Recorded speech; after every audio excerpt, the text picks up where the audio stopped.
Selamat pagi adik-adik, bagaimana kabarnya hari ini? Hari ini Kayola mau cerita dari kitab Kisah Para Rasul. Adik-adik, sekarang Kayola mau mengajak adik-adik bernyanyi baca kitab suci, doa tiap hari. Kita nyanyi sama-sama ya adik-adik. 1, 2, 3. Baca kitab suci, doa tiap hari, doa tiap hari, doa tiap hari. Baca kitab suci, doa tiap hari kalau mau tumbuh. Kalau mau tumbuh, kalau mau tumbuh, glory haleluya.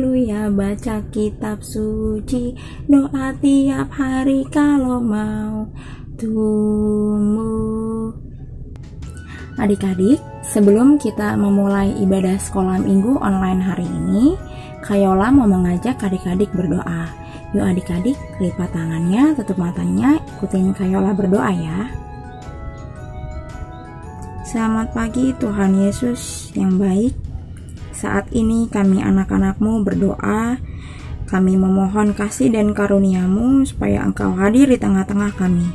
Tuhan Yesus, sekarang kami siap mendengarkan firman-Mu. Bimbing kami Tuhan dengan Roh Kudus-Mu dari awal hingga akhir ibadah sekolah minggu online ini. Hanya di dalam nama Tuhan Yesus kami berdoa dan mengucap syukur. Haleluya, amin. Adik-adik, sekarang waktunya untuk kita mendengarkan firman Tuhan. Kayola mau mengajak adik-adik membuka Alkitab yang terambil dari kitab Kisah Para Rasul pasal 28 ayat 17 sampai 29. Nanti adik-adik minta tolong mama atau papa adik-adik untuk membacakannya ya. Sekarang Kayola akan membacakan ayatnya yang bernomor 23 dan 24. Lalu mereka menentukan suatu hari untuk Paulus. Pada hari yang ditentukan itu, datanglah mereka dalam jumlah besar ke tempat tumpangannya. Ia menerangkan dan memberi kesaksian kepada mereka tentang kerajaan Allah. Dan berdasarkan hukum Musa dan kitab para nabi, ia berusaha meyakinkan mereka tentang Yesus. Hal itu berlangsung dari pagi sampai sore. Ada yang dapat diyakinkan oleh perkataannya, ada yang tetap tidak percaya.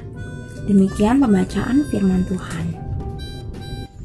Nah adik-adik, sekarang kita akan mendengarkan cerita tentang pelayanan Rasul Paulus. Apakah adik-adik ada yang tahu siapa Rasul Paulus?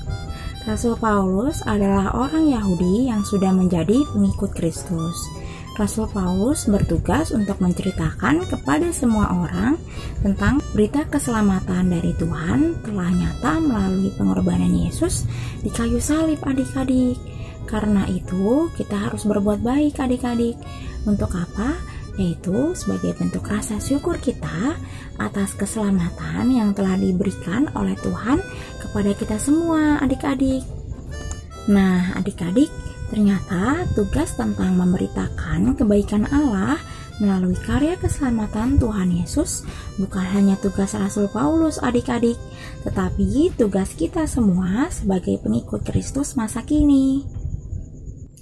Tapi bagaimana sih caranya untuk memberitakan keselamatan itu?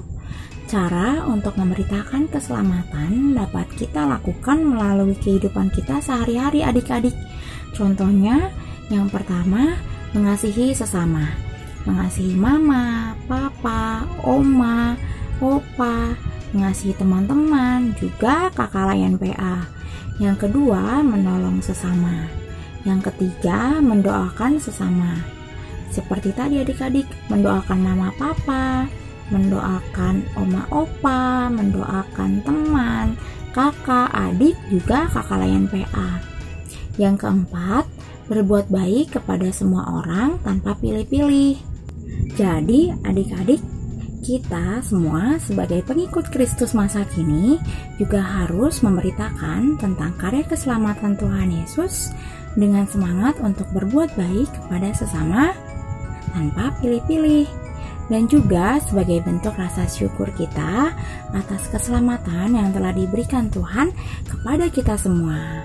Jadi Ayo adik-adik, tetap semangat untuk memberitakan keselamatan melalui kehidupan kita setiap hari. Tuhan Yesus menyertai kita selalu. Amin. Nah, adik-adik, sekarang Kak Yola mau memberikan tugas untuk adik-adik ya. Nanti minta tolong mama atau papa adik-adik untuk membuatkan foto adik-adik memegang tulisan memberitakan keselamatan dengan perbuatan baik. Tulisannya boleh warna-warni ya adik-adik, dan jangan lupa dihias seperti ini ya adik-adik. Kemudian kirimkan foto adik-adik ke grup WhatsApp orang tua ya. Foto adik-adik ditunggu sampai hari Senin besok tanggal 17 Agustus. Adik-adik, sekarang Kak Yola mau mengajak adik-adik untuk kembali membuka Alkitab yang terambil dari kitab Mazmur pasal 136 ayat 1. Kak Yola akan membacakannya ya. Bersyukurlah kepada Tuhan sebab Ia baik. Bahwasanya untuk selama-lamanya kasih setianya. Adik-adik, Kak Yola mau mengajak adik-adik bernyanyi. Kita kerja sama-sama, sama-sama buat Tuhan. Kita nyanyi sama-sama ya adik-adik. 1, 2, 3. Kita kerja sama-sama, sama-sama buat Tuhan. Kita kerja sama-sama, senang di hati. Kerjamu, kerjaku, semuanya buat Tuhan. Kita kerja sama-sama, sama-sama buat Tuhan. Kita kerja sama-sama, senang di hati. Kerjamu, kerjaku, semuanya buat Tuhan. Kita kerja sama-sama, senang di hati. Adik-adik, sekarang kita akan mengakhiri ibadah sekolah minggu hari ini dengan berdoa. Yuk adik-adik, duduk yang manis, lipat tangannya, tutup matanya, kita berdoa bersama-sama ya. Ikutin Kak Yola. Tuhan Yesus, terima kasih karena hari ini kami sudah boleh mendengarkan cerita-Mu. Tuhan, sertai kami dan bimbing kami dengan Roh Kudus-Mu agar kami dapat memberitakan karya keselamatan-Mu dengan semangat untuk berbuat baik kepada siapapun tanpa pilih-pilih Tuhan. Tuhan Yesus, kiranya Engkau senantiasa memberikan kesehatan kepada kami semua, kepada mama, papa, oma, opa, kakak dan adik kami, juga kakak-kakak layan PA. Biarlah Tuhan yang bimbing kegiatan kami selama di rumah. Tuhan Yesus, juga berkati teman-teman kami yang mungkin saat ini sedang sakit. Kiranya kuasa Tuhan menyembuhkan teman kami. Terima kasih Tuhan Yesus, hanya di dalam nama Tuhan Yesus kami berdoa dan mengucap syukur. Haleluya, amin. Demikian ibadah sekolah minggu hari ini. Jangan lupa tugasnya ya adik-adik. Selamat hari Minggu, Tuhan Yesus memberkati.